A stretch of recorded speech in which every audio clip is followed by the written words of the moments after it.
This is Beech Tree Elementary School, located in Falls Church. From the outside, it looks like a typical school. Sounds like a typical school. But wait a minute, take a look inside.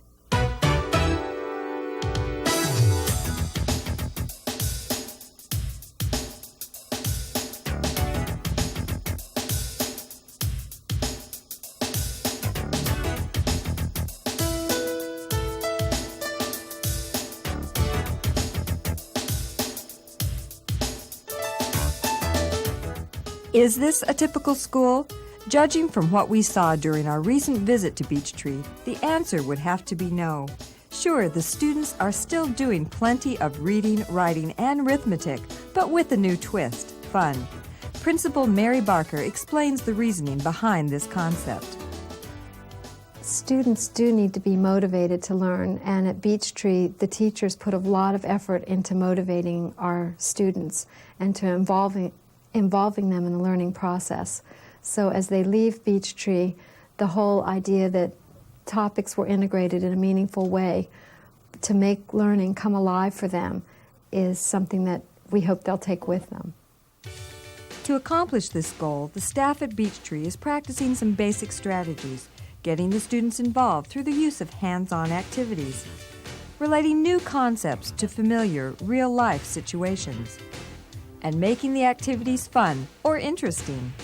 These strategies are being applied throughout the school, in language arts, ESL instruction, and math. In the area of math, for example, manipulatives and computer software have been implemented. These hands-on activities relate math concepts to everyday tasks and ease students' fear of math. Fourth grade teacher Beverly Vick explains. Math is important to these children because it extends into all parts of their lives, and they're afraid of it, as I was when I was a student, and my daughter, who's a senior, is to this day. And so what we try to do is to make it interesting and enjoyable and make them realize that it's not very different from what they can handle and be good at. With math being emphasized this year at Beech Tree, there have been many opportunities for students to become comfortable with this traditionally feared subject. The year began with a math field day. We started the year as a kickoff the very beginning of October with a math field day. All of the grades participated. During the math field day, we had a variety of activities, and they were based on the levels of the children, all the way from kindergarten all the way to 5th grade. We had a Curious George activity that was wonderful because the children had to figure out an equation, and then one of the parents found red bananas somewhere, and they had to toss this Curious George huge painted box the right number of bananas, and so they got a big charge out of that. This is the one banana that Curious George started off with, and these are the bananas that you threw into his house. Can you count how many bananas he threw into his house? Can you count how many bananas there are right here? We had a pizza game. We had it at all levels. The one that was at the primary level had patterns, and lots of different pieces, and you had to fit the patterns together to make a pie. Well, they only could select one piece at a time, and the pizzas were divided into eighths and quarters and sixths and thirds, etc.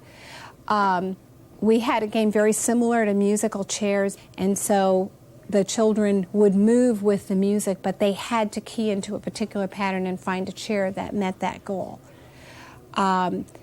We had measurement for the kindergartners. We had them lay down, and we traced their bodies, and we used a piece of yarn to determine how long their bodies were, and we rolled it up with that piece of yarn, so they had a real good feel for their length. After the math field day, the students tried a new angle on learning. They combined geometry, art, and writing skills to create a handmade quilt and an accompanying storybook. One of the other activities that we did in my room that was wonderful, every time I think about it, I smile, was we started out by using the pattern blocks to test light. And then what we did was we went on to build pattern blocks and talked about quilt blocks and the stories behind quilt blocks, so it really crossed the curriculum into language arts. The students graphed all of their blocks, planned the colors. We went on to make a really wonderful quilt, which was done totally by them. We entered the quilt in a national quilt contest, and we also published a big book for our second grade reading buddies. The contest resulted in a third-place victory for the students, but more importantly, the project left them with a better understanding of geometry and a great sense of accomplishment. They were then ready for the next challenge, math enrichment boxes. The math enrichment boxes are about $1,500 worth of wonderful math games, books, and enrichment activities, many of which they think that they're just having fun, but they're really doing a lot of computing and calculating and adding and reasoning and problem solving. I suggested or proposed to them a new approach to how we were handling the children with mathematics. And one of the ideas was to have them have math is in my bag and make those bags available to go home. And so they were purchased specifically as enrichment materials to be in addition to the curriculum in the classroom. What you saw was a variety of centers where the students could enjoy a particular math skill, and all of the math skills are based on the POS objectives, by participating in a learning activity in a cooperative learning setting with at least one other child. There are activities that they can do independently as well. The students played fraction bingo, where they raced against each other to be the first with the correct solution.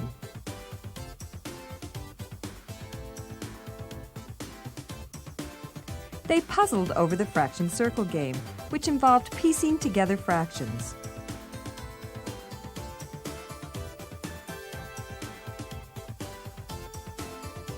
And they shaped up their logic and problem-solving skills as they created patterns with these blocks.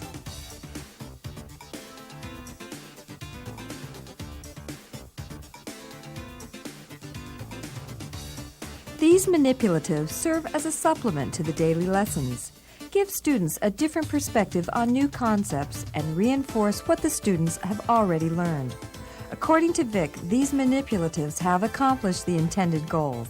And the kids here are really not intimidated by math. They just assume it's something you can do well. I should have had that confidence as a child.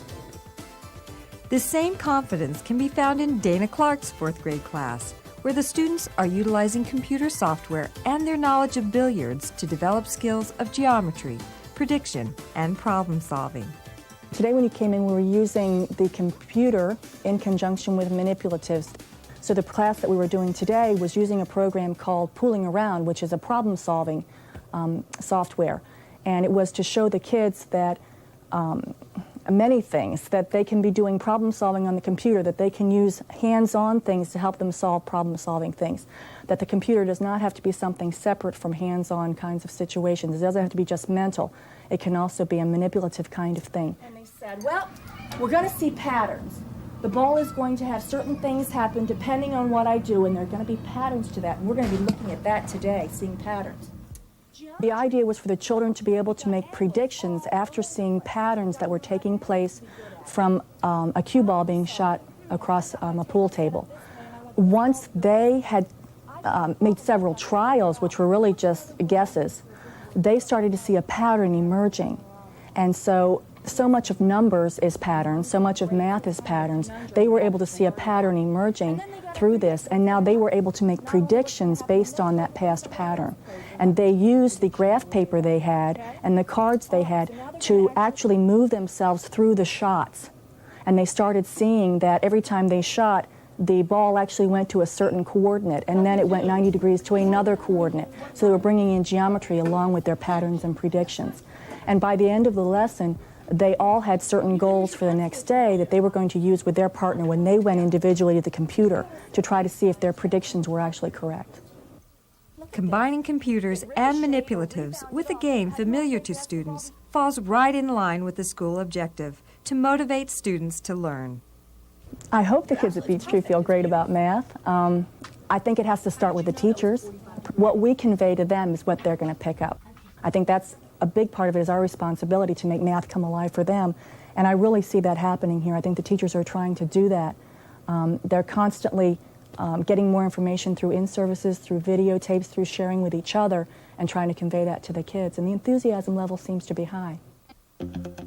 This high level of enthusiasm also spills over into the language arts curriculum. A program called We Deliver inspires students to stamp out illiteracy.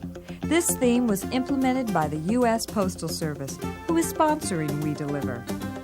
We Deliver is a program that's sponsored by the U.S. Postal Service. They came in and trained some of our students to run the post office. The purpose is to have the students write and read letters from other students or teachers. They are responsible for positions within the post office, so it's teaching them responsibility and organization. When all the employees report down to the mailroom, they empty out the big mailbox from downstairs and they will begin sorting out the mail. The facers will take the mail out of the box and face it in the right direction and cancel out the stamp. It will be moved on to the Nixie clerks that will then check the address and return to sender if you need to do that. Then it would pass on to the sorters, and the sorter will insert it into the correct box with the labels of the different streets. And then the letter carriers come in and take the mail that afternoon out of the boxes and then deliver it to the correct address.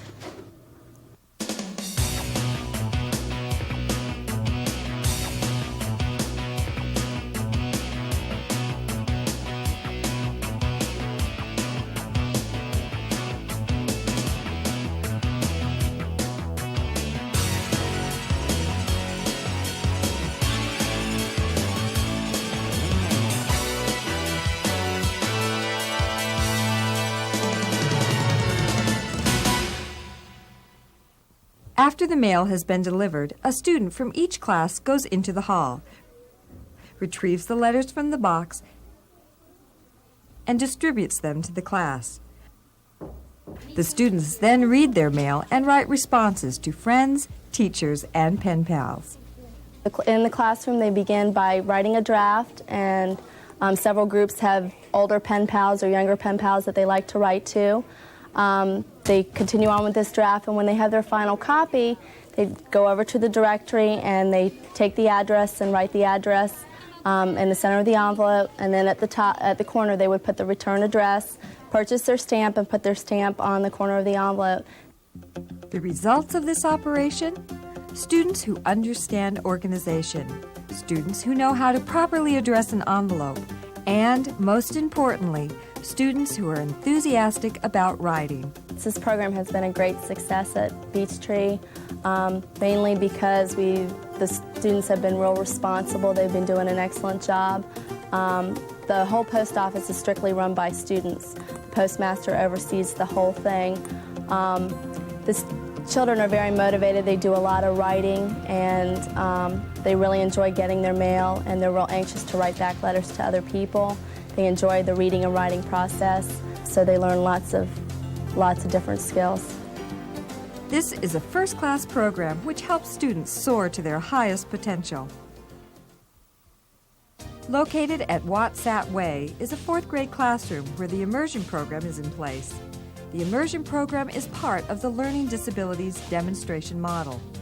2 years ago, we started the program. Beech Tree was chosen to be a model school for the LD demonstration program.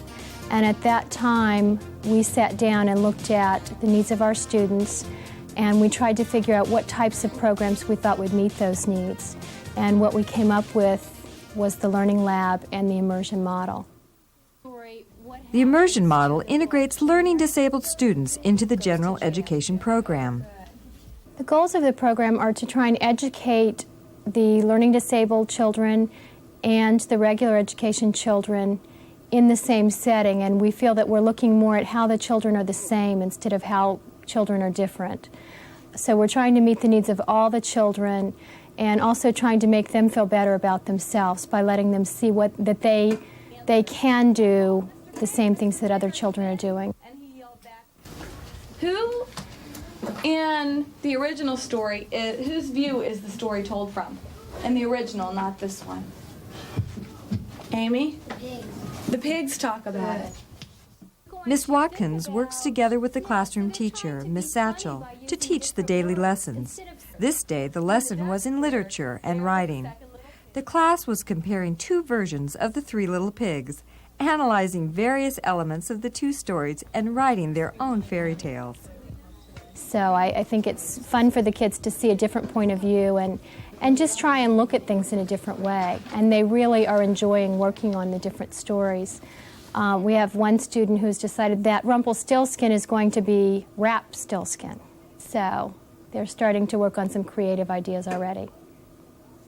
Creativity, reading, writing, and more are all practiced in the challenging environment of the Immersion program.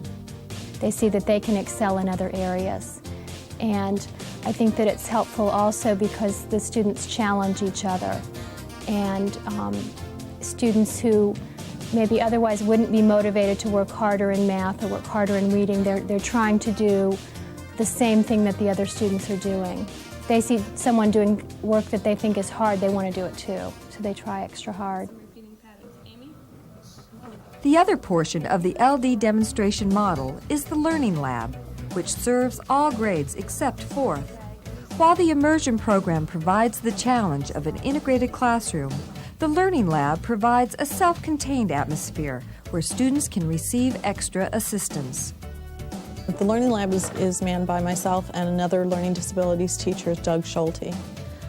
We share the load of these students. I teach all of the math and give science and social studies support in the classroom, and Mr. Schulte covers all of the language arts. The day we visited the Learning Lab, some of the students were participating in a Brain Day activity. We're all set. The object of the game, you're going to get to roll the dice. And you're going to have to multiply the two numbers on the top. In the Learning Lab, every Friday is Brain Day, and the students come up and work on different problem-solving games or activities related to math. These students were learning a new game that involved multiplication facts for drill and practice that they were then going to take back to their classroom on Friday and teach to their regular ed classmates and be the leaders of the game. It's called Last One Wins. Students have two dice that they roll. They have to multiply the two numbers that are on the face and obtain the product. They have a game chart that they have squares on that have different product answers. Students fill in their name next to a square. If their answer comes up on the dice, they cover the square. The last square to cover is the winner. It helps reinforce basic math facts in a fun way. 5 times 4 is 20. The students enjoy their time in the Learning Lab, but also spend time in regular education classrooms. The amount of time they spend in the lab depends on individual needs. These students are based in a homeroom, which is a regular ed classroom. They then come to the Learning Lab for extra servicing in any areas that they need help in that are on their IEPs. This might vary depending on students. Some students are in there for math support only. Others come in for math and language arts. Some students are in for only a half hour a day. Others spend most of their day with us getting special ed support. Even if the time a student spends in the lab is brief, the benefits he or she receives are plentiful. I think it helps them build their self-esteem. And very often our students are in a classroom where activities are difficult for them and their classmates only see that one side of them. This is a way that they can take an activity back to the classroom and be confident of what they're doing, know that they have the skills to do it, and shine a little. Just as these students are learning to take something back to the classroom, Are we ready? so are these ESL students. Fetch a pail of water. Jack fell down, broke his crown, and Jill came tumbling after. At Beech Tree Elementary School, we have about 40 students at this time from various countries, a lot of them from Central America, especially El Salvador. And we have a few students from Peru and Colombia. We have quite a few Asian students from Vietnam, Cambodia, and China and Korea. Our goals are to integrate the children into the general population and to have them assimilate into the school environment as much as possible. This class provides language arts instruction for ESL students at all grade levels. The amount of time each student spends in the ESL class depends on individual needs. During their time in today's class, the students were working with a well-known nursery rhyme. Jack and Jill went up the hill to fetch a pail of water. Jack fell down and broke his crown, and Jill came tumbling after. Good job. Who else wants a turn? Nursery rhymes in general are easy and they're sing-songy, so it's easier for children to learn. And children seem to learn faster and easier when words are in a song-type fashion. And it's something that you can act out and you can show with a picture. And it's short enough to hold their attention. As in other classes, ESL instruction can be made easier by relating new concepts to familiar situations. In this case, new vocabulary was being introduced with the aid of a book called Pancakes for Breakfast. We had made pancakes in the classroom the other day and ate it, and the children just really loved it. In fact, it was the first time for them, for many of them, to taste pancakes. So today, since they've had that experience before, and now to read the book, they do have some background knowledge and information to fall back on. Johnson tries to make the lessons as enjoyable for the students as possible. They have a good time, but we try to do things that are fun, the things that hands-on, that are more hands-on and with more visuals so that it is easier to learn. Oh, I think the children are doing very well. They have shown a lot of progress. We have had children who have come in with no English knowledge at the beginning of the year, and they're all communicating with their friends. They're volunteering in class to answer questions, and I've seen a lot of progress in children's reading ability. They're able to pick up some books and to read it, to talk about it, and that shows a lot of progress. Johnson can relate to this progress, as she too was once an ESL student. It is difficult in the beginning, but it's really very rewarding. And I myself learned English as a second language myself, so I can feel empathy for the children, and I know where they've come from. And maybe by having been an ESL student myself, I feel that it's a little bit easier to teach them the things that I felt I needed when I started. Jack fell down and broke his crown. When the writhing pitcher ground the ball into his hip, defiance glanced in Casey's eye, a sneer curled on his lip. From Jack and Jill to Casey at the bat, the fun doesn't stop when the school day ends. These students attended a Night of 1,000 Stars, where they were read to by community volunteers. The Night of 1,000 Stars is a nationwide evening that is part of National Library Week. It's celebrated across the country. It started 3 years ago, to my knowledge, as part of the American Library Association's National Library Week. And people who were actual stars came to libraries around the country and read to children. This year at Beech Tree, we have chosen to highlight that men read too. And we have asked men to come to school. We have fathers from the community. We have an airplane pilot from the Air Force. We have a fireman. And they will all read different stories of their own choosing to the children. We went lower and lower, reported Rick Toffin, and just managed to glide over a forest and land at an abandoned artillery position. After some reading took place, the children helped themselves to refreshments and got the opportunity to practice their estimating abilities. The object was to guess the number of stars on this piece of fabric. The winners received copies of these books. The night was meaningful for everyone involved. The children escaped to a world of fantasy with some captivating stories, and the readers delighted in the opportunity to give something to children. Because today with all this Nintendo and all these games and things that typically we seem to be going towards, it really takes away from reading, and children don't spend enough time just in libraries reading just the basics. And I hope that these kids will see by the way that I read these things and how excited I get, and seeing even a man getting excited about reading a story, you know, about monkeys and lions and that sort of thing. To see that excitement, that it will spark something inside of them to make them go want to read also. To see excitement in students and to spark something inside of them, these are the keys to making learning a lifetime activity and are the goals here at Beech Tree. I hope that our Beech Tree students will remember the meaningful activities that they've had here that have been learning activities but have also been fun, and that lifelong learning has been instilled in our students as they leave Beech Tree Elementary. While the word fun is usually not associated with quality in education, the faculty and staff at Beech Tree strive to provide both. The philosophy at Beech Tree is every child can learn, and we want their 6 hours here at Beech Tree to be the best 6 hours of their day. And we want to have positive role models for our students, and we want to offer them the very best that education can offer them. They all can learn, and they come in so eager that it's our responsibility to offer them a quality program. The quality program is what these students get.